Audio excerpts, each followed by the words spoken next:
Hello everyone. In this lecture, I'll be discussing about the concept of algorithm complexity. So first of all, I'll be discussing what is algorithm. So algorithm क्या होता है basically? Algorithm is simply a sequence of steps which is required to perform a specific task. मुझे कोई भी programme बनाना है suppose, तो उस programme को बनाने के लिए मुझे जो भी सीक्वेंस ऑफ स्टेप्स की रिक्वायरमेंट होगी, मे बी मुझे कुछ वेरिएबल्स चाहिए, maybe I need to print certain statement, maybe I need to write some logic to perform the specific operation that is required. So that is basically your algorithm. अब कई सारे algorithms हमारे पास होती हैं, तो हर एक algorithm की basically हमें परफॉर्मेंस भी चेक करनी होती है कि किसी भी एल्गोरिथम की परफॉर्मेंस क्या है basically. So next I'll be discussing about the concept of algorithm complexity. तो algorithm complexity क्या है? Algorithm complexity, it is simply a way which is used to measure the efficiency of algorithm. कि जैसे मैंने बताया अभी कि किसी भी पर्टिकुलर टास्क को करने के लिए we are having multiple algorithms. अगर मैं sorting का एग्जांपल लूं, that if I'm having certain numbers and I just need to sort those numbers, so we are having multiple sorting algorithms: bubble sort, selection sort, insertion sort, radix sort, merge sort. अब हर एक algorithm की अपनी कुछ specific criteria है कि हम उसको कब यूज करते हैं डेटा को सॉर्ट करने के लिए. तो एल्गोरिथम कॉम्प्लेक्सिटी सिंपली आप कह सकते हो कि एक टेक्निक है basically which is actually used to check कि कोई भी एल्गोरिथम कितनी एफिशिएंट है. Now it is divided into two categories. First one is time complexity and second one is space complexity. Time complexity जैसे नाम से पता लग रहा है बेसिकली दैट कि किसी भी एल्गोरिथम को एग्जीक्यूट करने के लिए हमारा कितना टाइम लगेगा, that is basically your time complexity. अगर मेरा इनपुट कम है तो it will take lesser time, input ज्यादा हो जाएगा तो it will take more time. So that is basically your time complexity. Similarly, what your space complexity is? Space complexity simply means that how much memory is required for processing your operations. कि अगर मैं किसी algorithm को execute कर रहा हूं तो उस एल्गोरिथम को एग्जीक्यूट करने के लिए कितनी मेमोरी की रिक्वायरमेंट होगी, that is basically your space complexity. Now why your algorithmic complexity is important. जो हमने एल्गोरिथम कॉम्प्लेक्सिटी भी पढ़ा है, why it is important? Because जैसे मैंने अभी एग्जांपल दिया कि we are having some data and I need to just sort that data. तो सॉर्टिंग करने के लिए हमारे पास नंबर ऑफ एल्गोरिथम्स अवेलेबल है. अगर मेरे पास डेटा बहुत कम है, maybe I am having 10 numbers, maybe I am having 20 numbers, 30 numbers, 40 numbers, तो वहां पर कोई भी एल्गोरिथम इजीली काम कर जाएगी. Your data will be easily sorted. पर वहीं पर अगर मेरा डेटा बहुत ज्यादा हो जाए, मे बी 10 मिलियन नंबर्स, तो हो सकता है कि एक एल्गोरिथम उसको इजीली सॉर्ट ना कर पाए. Maybe it will take much more time than the second algorithm, और वही सेकंड एल्गोरिथम जो है उसको इजीली सॉर्ट कर दे. तो दैट मीन्स जब मेरी एक स्पेसिफिक एल्गोरिथम मैंने सिलेक्ट करी, मेरे कम डेटा के ऊपर तो बहुत अच्छे से उसने काम किया, पर जब मेरा डेटा ज्यादा हो गया, then maybe your algorithm is not performing well, or maybe it is taking too much time for execution, right? So for that we need to just check for this algorithm complexity कि अगर मेरा data ज्यादा हो जाए तो मुझे उस time पे किस एल्गोरिथम को यूज करना चाहिए अपने डेटा को सॉर्ट करने के लिए. So that means your algorithm complexity is essential for solving large scale problems. अगर मेरी प्रॉब्लम बहुत ज्यादा बड़ी है और मुझे उसे सॉल्व करना है, तो उस टाइम पे मैं किस एल्गोरिथम को यूज करूं? Algorithmic complexity can help for that, right? अब जैसे मैंने भी डिस्कस किया about time complexity. So what was time complexity? Basically amount of time that was actually required for execution of your code. Not only कि हमें time कि कितना लग रहा है वहां पर एग्जीक्यूशन के लिए, बट वहां पर ये भी होता है कि कितने नंबर ऑफ ऑपरेशंस बेसिकली हमें वहां पे परफॉर्म करने पड़ रहे हैं. That is basically your time complexity, right? अगर मेरा इनपुट बहुत छोटा है, मुझे डेटा को सॉर्ट करना है, अगर मेरे पास सिर्फ 10 नंबर है, तो अगर वहां पर मैं सॉर्टिंग की बात करूं तो नंबर ऑफ कंपैरिजंस मेरे बहुत कम होंगे। पर अगर वहीं पर मेरा डेटा बहुत ज़्यादा है और मुझे वहां पर अगर डेटा को कंपेयर करना पड़े, नंबर्स को कंपेयर करना पड़े सॉर्टिंग के लिए, then I need to compare large amount of data, right. So time complexity basically किसके ऊपर डिपेंड करती है कि हमारे नंबर ऑफ ऑपरेशंस कितने वहां पर परफॉर्म होने वाले हैं on the basis of your input data. क्योंकि अगर मेरा डेटा कम होगा then it will take lesser time, क्योंकि ऑपरेशंस कम होंगे और नंबर ऑफ कंपैरिजंस कम परफॉर्म होंगे। पर अगर मैं वहीं पर देखूं, अगर मेरा डेटा बहुत ज़्यादा है, मुझे डेटा सॉर्ट करना है, तो नंबर ऑफ कंपैरिजंस मेरे बढ़ जाएंगे। So time complexity basically it is related to number of operations जैसे जैसे मेरा इनपुट बढ़ता जाएगा। And in order to represent your time complexity हम लोग यूज करते हैं बिग ओ नोटेशन का। जस्ट लाइक यहाँ पर एक एग्जांपल दिया है, order of f n. That means big O notation हम लोग रिप्रेजेंट करते हैं कि एक फंक्शन है बेसिकली, और उस फंक्शन की टर्म्स में बेसिकली हम अपने टाइम कॉम्प्लेक्सिटी को रिप्रेजेंट करते हैं। जैसे यहाँ पर एक नीचे एग्जांपल दिया है मैंने, एक नेस्टेड फॉर लूप है मेरे पास। For i is equal to 0, i less than n, i plus plus. For j is equal to 0, j less than j plus plus, print f. यहाँ पर मैंने कुछ भी प्रिंट करा दिया। अब अगर हम देखें, एक एक्सटर्नल लूप है, एक मेरा इनर लूप है।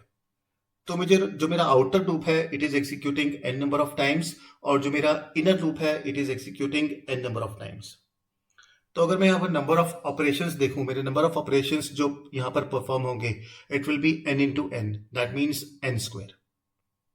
तो यहाँ पर हम कहेंगे कि इस एल्गोरिथम की जो कॉम्प्लेक्सिटी बेसिकली आएगी it will be order of n square. Similarly अगर कोई मैं सिंपल सा प्रोग्राम लूँ जिसके अंदर सपोज एक मेरा एरे है, और उस एरे में सिर्फ मैं डेटा को इनपुट करवा के उसके एलिमेंट्स को प्रिंट करवा रहा हूँ, that means I am implementing traversal. तो वहां पर मेरा एक सिंगल लूप यूज होगा, for i is equal to 0, i less than n, i plus plus, print f percent d array i. तो दैट मीन्स वहां पर मेरी जो लूप एग्जीक्यूट हो रहा है it is executing only an number of times. तो वहां पर हम बोल देंगे कि हमारी जो एल्गोरिथम की कॉम्प्लेक्सिटी है basically it is will be represented as order of n. So this is the way we generally represent your time complexity in terms of big O notation. तो बिग ओ नोटेशन क्या है basically? Big O notation simply it is a mathematical notation which is generally used to describe the performance of an algorithm, कि मेरी किसी भी algorithm की performance क्या है, बेसिकली कैसी मेरी परफॉर्मेंस है उसको रिप्रेजेंट करता है। जैसे मैंने भी एग्जांपल दिया, order of n, order of n square, order of n cube.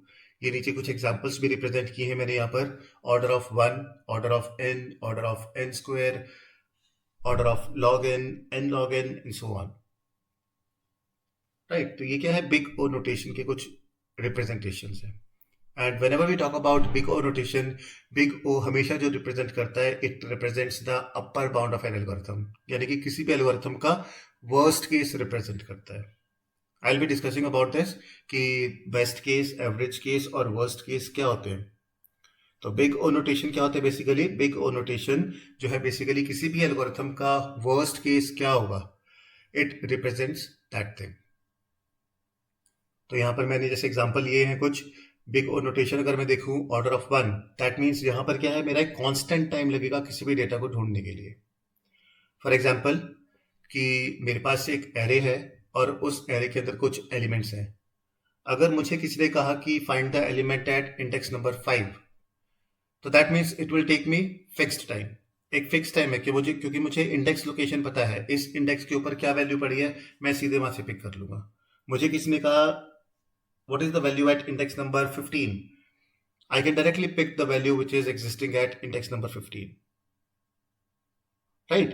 So that is basically order of 1. इसी तरह से सेकंड है आपका ऑर्डर ऑफ n।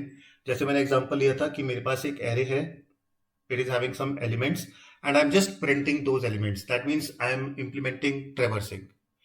हर एक एलिमेंट को मैं एक एक करके एक्सेस कर रहा हूं। या अगर हम बात करें कि मुझे किसी एलिमेंट को उसके अंदर से सर्च करना है कि कोई भी एलिमेंट किस पर्टिकुलर पोजीशन के ऊपर एग्जिस्ट करता है, and if I am implementing linear search, तो मुझे एक एक एलिमेंट एक्सेस करना पड़ेगा। I need to compare each and every element. तो वहां पर हम बोल सकते हैं कि कॉम्प्लेक्सिटी उसकी आ सकती है ऑर्डर ऑफ एन, बिकॉज अगर मैं देखूं कि मेरा एलिमेंट अगर लास्ट पोजीशन के ऊपर पड़ा हुआ है बिल्कुल, तो that means I need to access और I need to traverse n number of elements. So in that case, the complexity of your algorithm will be order of n. इसी तरह से मैंने पीछे एग्जांपल लिया था जहां पर नेस्टेड फॉर लूप, जैसे सॉर्टिंग के केस आते हैं वहां पर नेस्टेड फॉर लूप आ जाता है, तो वहां पर एल्गोरिथम की कॉम्प्लेक्सिटी हो जाएगी order of n square and so on. तो these are few examples which I have just represented over here that what is big O notation, और उसके कुछ यहाँ पर एग्जांपल्स लिस्ट आउट कर दिए. Next thing which I will be discussing over here is about space complexity. तो space complexity जैसे मैंने पहले डिस्कस किया था, what is space complexity? Space complexity का सिंपली मीनिंग है कि आपकी एल्गोरिथम बेसिकली कितना स्पेस ले रही है. एल्गोरिथम इन द सेंस कि आप कितना इनपुट डेटा प्रोवाइड कर रहे हैं उसके लिए, या क्या क्या ऑपरेशंस परफॉर्म होनी है basically. So accordingly your space would be calculated. तो जैसे अगर मैं एग्जांपल हूं एक फैक्टोरियल का, suppose I need to calculate the factorial of the number entered by the user. तो उस फैक्टोरियल के प्रोग्राम को इम्प्लीमेंट करने के लिए, उस फैक्टोरियल की एल्गोरिथम को डिजाइन करने के लिए, what all requirements will be having, कितने वेरिएबल्स चाहिए होंगे, या अगर मैं देखूं वहां पर जब मेरा लूप चलता है normally when we are using recursion, तो वहां पर मेरी फंक्शन कॉल स्टैक होती है basically, that I need to call stack number of times in order to store your data. तो वो सारी फंक्शन कॉल्स मेरी कितनी बार हो रही है, क्या वेरिएबल्स यूज हो रहे हैं, या मेरी टेम्परेरी स्टोरेज है जो भी, वो कितनी बार यूज हो रही है, that is all your space complexity, right? Now next I will be discussing about best, average and worst cases. नाउ अब मेरे पास क्या है, डेटा है सपोज कुछ, and I need to search for particular element. Again let us take one example of array, कि मेरे पास एक array है और उस array के अंदर से मेरे को कुछ value find करनी है. So I'll be discussing what is best case, what is average case and what is worst case, right? तो जैसे यहाँ पर लिखा भी है, imagine searching for a number in a list. If it's the first element, we are lucky, the algorithm runs fast. But if it's at the end or not present, it takes much longer. तो that means मुझे suppose किसी ने number find करने के लिए कहा कि इस एरे के अंदर से एक स्पेसिफिक नंबर फाइंड करो. If that number is found at the very first location or may be at the second location, then what will say that your algorithm it is best, it is the best case. That means मुझे बहुत कम time लगा उस algorithm को use करके उस data के अंदर से वैल्यू को फाइंड करने में, and that is your best case. और बेस्ट केस को रिप्रेजेंट करने के लिए हम हमेशा यूज करते हैं ओमेगा नोटेशन का. Similarly if I talk about worst case, worst case means मैंने पूरा एरे अपना ट्रेवर्स कर लिया from first element may be till last element. मेरे पास 100 वैल्यूज है, मुझे उन 100 वैल्यूज में से अपनी एक वैल्यू फाइंड करनी है, राइट? मैंने 1 से लेके 99 तक सारी वैल्यूज ट्रेवर्स कर ली, बट मुझे मेरा डेटा नहीं मिला. My data it is found at the very last location, that means 100th position के ऊपर, यानी कि इंडेक्स नंबर 99 के ऊपर. मुझे लास्ट पोजीशन पे जाके मेरा डेटा मिला, या मे बी ये भी पॉसिबल है कि जो डेटा मुझे फाइंड करने के लिए कहा गया, that data do not exist in my array. So that will be your worst case. So that means worst case simply describes the scenario where algorithm takes the most time. सबसे ज्यादा time लगा मुझे ढूंढने में, पर मेरा data वहां पर मिला ही नहीं, और अगर मिला वो भी लास्ट पोजीशन पे. तो this is where your big O notation comes into play, right? तो यहां पर हम बिग ओ नोटेशन का यूज करते हैं बेसिकली कि which algorithm is best in which particular situation. And the third one we are having average case. Now, in between best case and worst case, we are having average case. So, average case, that means when we are doing average number of transactions.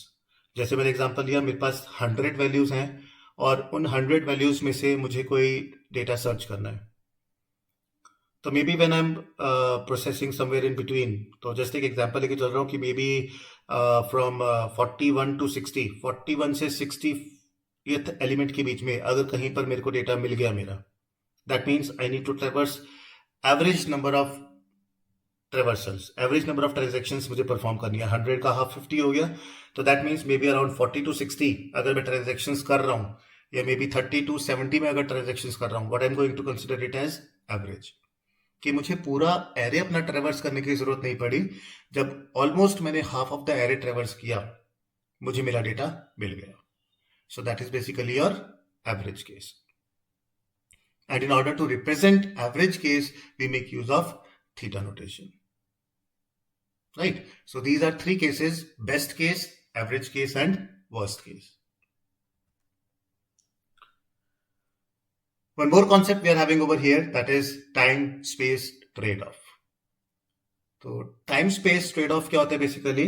अगर हम generally देखें किसी भी algorithm में, जैसे हमने दो concept discuss किए अभी, time complexity and space complexity. Time complexity क्या था बेसिकली? कि how much time your algorithm is going to take for its processing, कि एल्गोरिथम को प्रोसेस करने के लिए कितना टाइम लग रहा है। सिमिलरली स्पेस, दैट मीन्स कि कितनी स्पेस की मुझे रिक्वायरमेंट है अपना डेटा को स्टोर करने के लिए या ऑपरेशंस को परफॉर्म करने के लिए। दैट मीन्स अगर मेरा डेटा कम है तो टाइम भी कम लगेगा और स्पेस भी कम लगेगी, and if data is more, time required it will be more and space required it will also be more, right? That means हम वहां पर कहेंगे कि time and space both are directly proportional. अगर space बढ़ रही है तो time भी बढ़ रहा है, right? अगर हम यहाँ time space trade off के बारे में बात करें, so what your time space trade off is, time space trade off refers to the situation where you can increase memory usage to make program run faster, or you can reduce memory usage at the cost of slower execution. That means हम यहाँ पर ये बोल सकते हैं कि space and time both are inversely proportional. That means maybe अगर मेरी space ज़्यादा है तो हो सकता है कि time मुझे कम लगे, तो both are inversely proportional. यहाँ पर एक example भी मैंने represent किया है नीचे, that is your binary search. Basically we are having two searching techniques, one is linear search and one is binary search. Linear search के अंदर हम लोग एक एक एलिमेंट को कंपेयर करते हैं जब तक हमें एलिमेंट नहीं मिल जाता, whichever element has to be found out. In case of binary search what we do is, अगर मेरे को कोई एलिमेंट फाइंड करना है एरे में से, what is the first thing required? That is your array must be sorted. Array मेरा sorted होगा, right? अब सपोज मुझे कोई एलिमेंट फाइंड करना है अपने एरे के अंदर, जैसे यहाँ पर एक एग्जांपल लिया है मैंने, within which I am having 7 elements from index 0 to 6, and elements are 2, 4, 7, 9, 12, 18, 21. अब सपोज मुझे यहाँ पर किसी ने कहा कि फाइंड आउट 12, अगर मैं लीनियर सर्च यूज करता तो यहाँ पर मैं एक एक एलिमेंट को कंपेयर करता, 2 is equal to 12, no. 4 is equal to 12, no. 7 equal to 12, no. 9 equal to 12, no. 12 equal to 12, yes. That means element found at index number 4, that means position number 5. तो मुझे 5 एलिमेंट्स यहाँ से compare करने पड़े, उसके बाद मुझे जाके मेरा एलिमेंट मिला। यहाँ पर तो सिर्फ 7 एलिमेंट्स हैं। If I consider 1000 elements, right, so you can consider कि कितना टाइम और कितने कंपैरिजंस मेरे वहां पर लगेंगे। बट यूजिंग बाइनरी सर्च यहाँ पर क्या बेनिफिट हो जाएगा कि we divide your array into 2 halves. सबसे पहले तो हम मिड पोजीशन के ऊपर चेक करने की कोशिश करते हैं कि अगर मेरे को डेटा मेरा मिड पोजीशन के ऊपर ही मिल जाए। फॉर एग्जांपल अगर मैं 9 का ही एग्जांपल ले लूँ, मुझे 9 फाइंड करना है, लीनियर सर्च के अंदर देखूं अगर मैं, तो I need to do 4 comparisons, 2, 4, 7, 9। पर अगर मैं बाइनरी सर्च की बात करूं और मुझे किसी ने कहा कि 9 सर्च करो, तो यहां पर हम लोग क्या करते हैं, फर्स्ट एलिमेंट का इंडेक्स और लास्ट एलिमेंट का index, that means index of 2 and index of 21, 0 and 6, दोनों को प्लस किया और 2 से डिवाइड कर दिया, दैट मीन्स उसका मिड निकाला। सो 0 + 6, 6, 6 डिवाइडेड बाय 2, यू गॉट 3।